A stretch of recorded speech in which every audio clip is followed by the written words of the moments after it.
and welcome to Spanish Answers, a podcast that gives you unas llavitas claves as you unlock your Spanish language adventure. I'm your host, Sarah, with Language Answers, and today in episode 76, we will be talking about something special. Now, I know, this episode did not come out yesterday on Monday, but doesn't it seem more fitting that it come a day later, after the Labor Day holiday, and on the particular day that we want to talk about? After all, today's episode focuses solely on Elcano Day, which is celebrated today, September 6th, 2022, by Spanish-speaking Basque.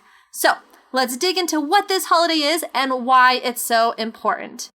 Also, on a random note, but one I couldn't resist, being a bookworm/bibliophile and all, Happy National Book Day. With all that being said and done, let's get started.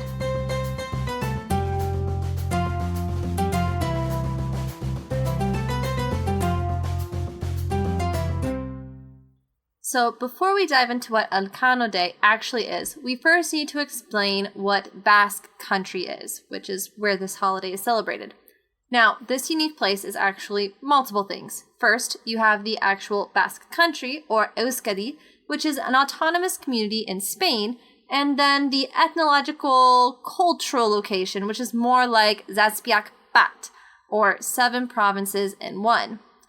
This is because the historical and cultural location of Basque Country, covering the Bay of Biscay and the Western Pyrenees Mountains, actually spans 2 countries, Spain and France. So while we might not know the full history of the Basque people, we do know that there are historical records dating as far back as the Romans talking about them. But from a few things I've read, the Basque people could be much, much more ancient. Within Spain, this historical area encompasses 4 provinces, Álava, Guipúzcoa, Vizcaya, and Navarra. While in France, it covers 3 historic provinces that are colloquially called Pays Basque, or Basque Country, but which after the French Revolution became officially a part of the French département Pyrénées-Atlantiques. So you can see the map on the blog if you would like a better idea of what the area looks like, provided by Gabriel Triska on Wikimedia Commons, so thank you. Now, Euskadi, the autonomous Basque community of Spain, comprises the 3 Spanish provinces of Álava, Guipúzcoa, and Vizcaya. It was created in 1979 after the end of Franco's dictatorship and the establishment of the monarchy in 1975. It has its own regional government, and the official languages are Euskara, or Basque, and Spanish. While Navarra has significant historical ties to Basque culture, as well as many Basque citizens, the modern cultural ties are not as strongly felt. So while the area was given the option to join Euskadi, they decided instead to be a separate, also autonomous entity.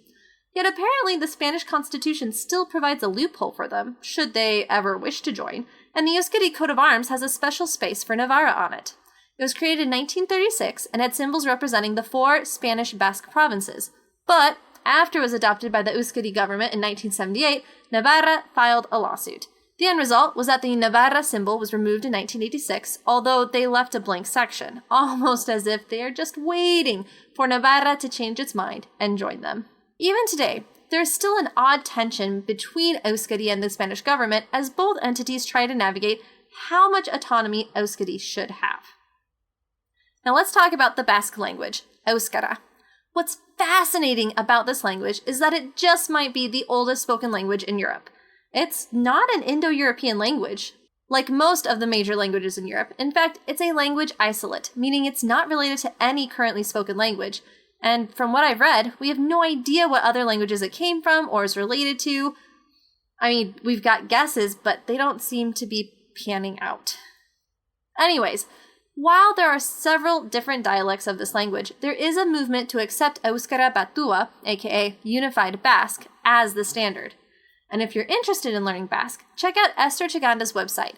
She spoke at one of the Women in Language conferences, and I loved her passion and enthusiasm for life and the Basque culture.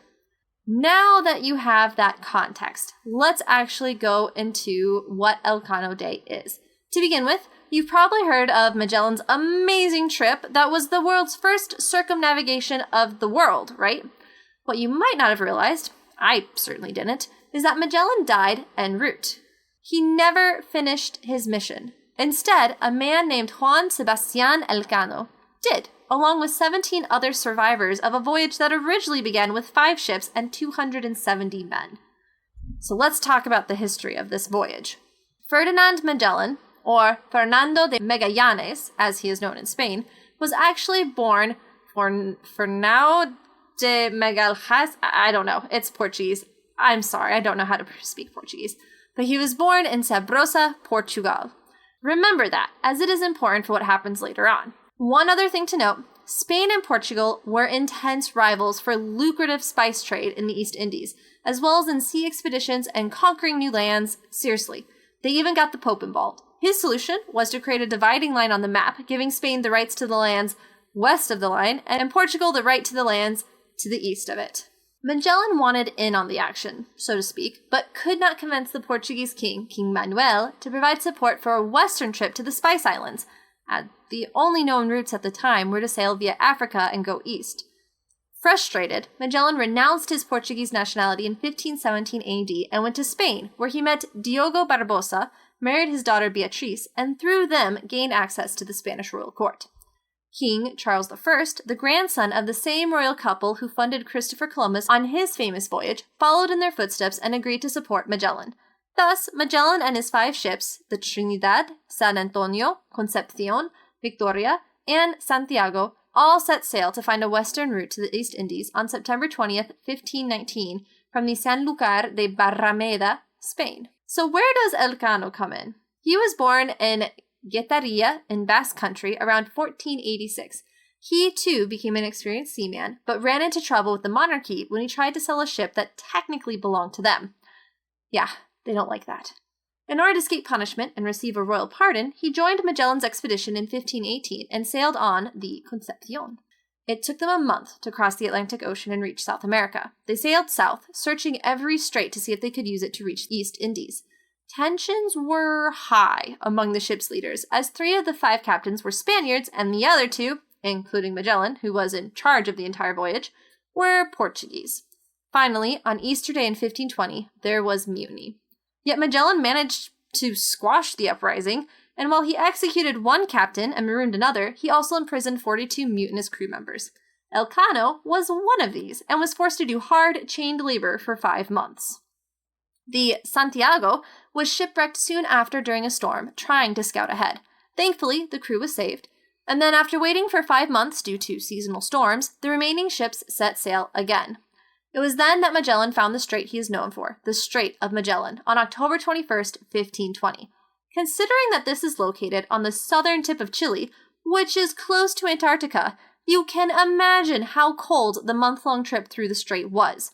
The crew of the San Antonio decided they had had enough and forced their captain to return back to Spain.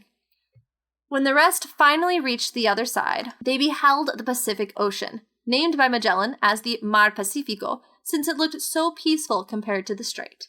As far as we know, they were the first Europeans to see the Pacific Ocean, and they had no idea how long it would take to cross it. While Magellan thought it would be quick, it actually took 99 days, with the crew having to deal with thirst, scurvy, and starvation. Thankfully, they reached Guam and replenished their supplies on March 6, 1521. After this, perhaps with the intention of setting up a base before reaching the Spice Islands, Magellan headed to the Philippines. There, on Cebu Island, he created the first Spanish alliance in the Pacific Ocean and converted the chief to Christianity. This same chief then asked him to help him settle a dispute with a neighboring island. Overconfident, Magellan agreed and actually led the attack. He was shot with a poisoned arrow and died on April 27, 1521.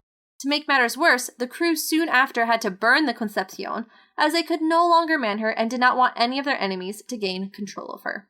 Finally, the remaining 2 ships, the Trinidad and the Victoria, reached the Spice Islands of Indonesia, aka the Moluccas, or the East Indies, on November 5, 1521. While trying to return home, the Trinidad became unseaworthy and its captain, Gonzalo Gomez de Espinosa, was imprisoned by Portuguese officials. This left just 1 ship, the Victoria, and guess who captained her? Elcano! After his 5 months of hard labor, he was pardoned and eventually made captain of the Victoria in September of 1521. He traveled west through the Indian Ocean, up the coast of Africa, evaded the Portuguese, and finally arrived back in Spain on September 6, 1522.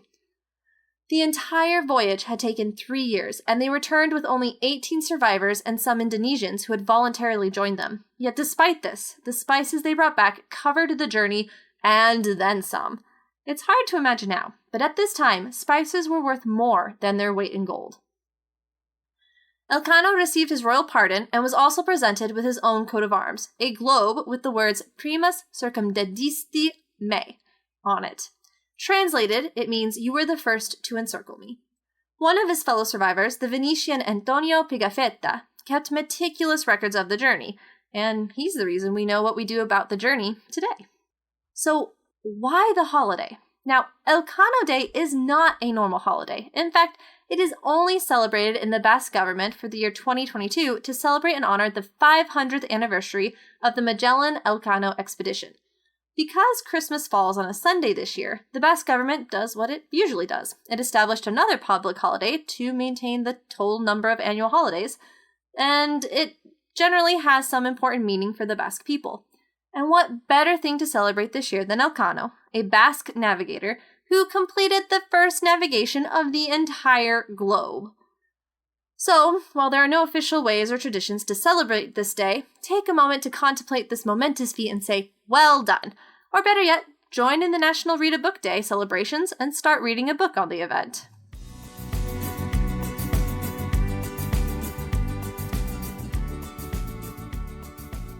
Now, that's all for today, as on our special episodes, we don't do cultural tips because technically the whole thing, right, is a cultural tip. But thank you so much for listening, and don't forget to check out the show notes for links to the resources used for this episode. There were also some really cool YouTube videos that I highly recommend you watch. If you would prefer to read an approximate transcription of today's episode, you can also visit the episode's blog. I would love to help you on your Spanish journey. So if you have any questions about today's episode, or even just on Spanish culture or grammar, you can reach me at contact@languageanswers.com, or visit my website for more information at languageanswers.com.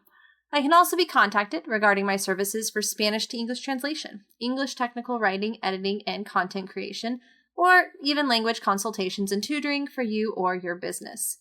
Remember, learning a language is a lifelong journey. So please, aprovechalo, disfrútalo, y compártelo. I'll see you in 2 weeks. Hasta luego!